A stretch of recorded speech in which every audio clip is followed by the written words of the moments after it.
La carne producida de manera artificial en un laboratorio aún no está a la venta, pero se trata de un asunto que ya es tomado en cuenta por científicos y por empresas. De acuerdo con información de la BBC, científicos británicos de la Universidad de Bath, Inglaterra, se pusieron como misión producir carne cultivada en laboratorio, mientras que la empresa estadounidense Just aseguró que sus nuggets de pollo, elaborados a base de células extraídas de la pluma de pollo vivo, pronto estarán en los restaurantes.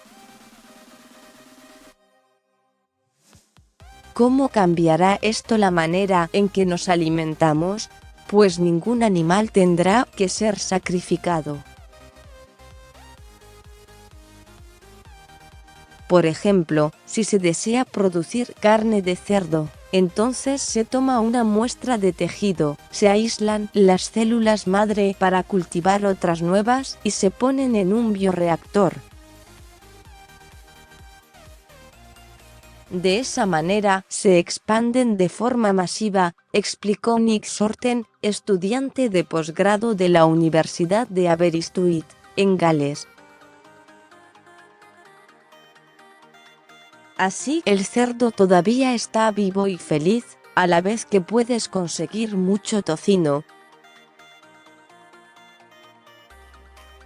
La doctora Marianne Ellis, ingeniera química de la Universidad de Bath, ve a la carne de laboratorio como fuente de proteína alternativa para alimentar al mundo, aunque aún falta mucho para imitar el sabor y la textura de la carne.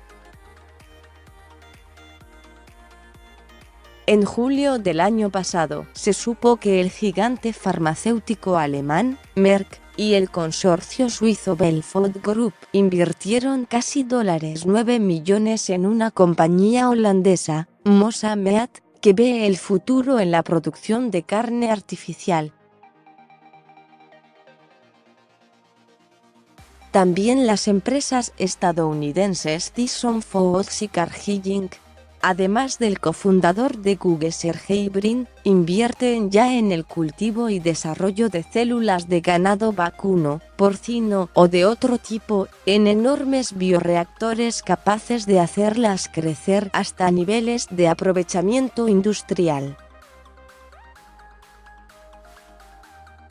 Por ahora, los expertos de Bath hacen crecer células de roedores en estructuras de hierba a manera de andamio, precisamente para alimentar a las células.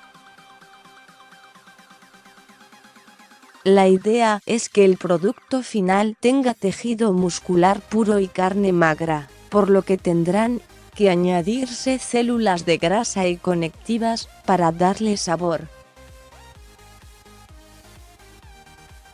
Mientras que una carne producida en laboratorio, sin que haya animales sacrificados de por medio, puede ser atractiva para los defensores de los animales y quienes están preocupados por los problemas ambientales relacionados con la producción ganadera. Falta saber si la gente querrá comerla o no.